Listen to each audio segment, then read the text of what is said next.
Ease of use, you'll remember, has to do with how intuitive the technology is to use. If I use computers, a drop-down menu doesn't faze me. It's pretty easy to use.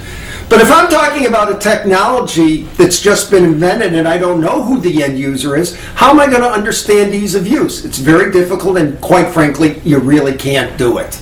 So the trick is to use the performance metrics. The performance is to figure out where the applications are, see who the end users are, and then once you identify who those end users are, determine whether your technology is easier to use or not. So you use ease of use as a secondary weeding tool for applications.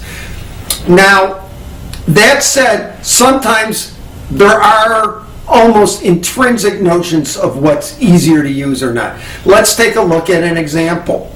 We all know the old story about Icarus flying too close to the sun, or hopefully you've heard this Greek myth. Here's a piece of art. There's some ladies in here, and they are holding on to feathers, and they're flying with these feathers. Now, if all you have to do is hold on to something, that's pretty easy to use. That's not that difficult. A lot easier to use a technology like this than a technology like an airplane, where you have to figure out how to fly the airplane as well as how to make the airplane, get aboard, all that kind of stuff. What am I saying? Basically this. Ease of use is related to how we interface with the technology.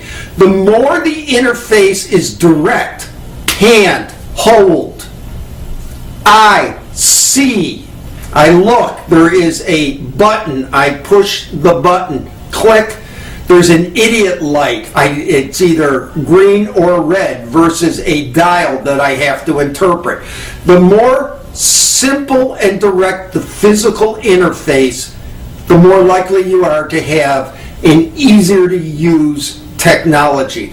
The more mediated, the more complicated the interaction of the end user with the technology, the less easy it is to use in general. But again, it's all context specific. It all depends on who the end user is.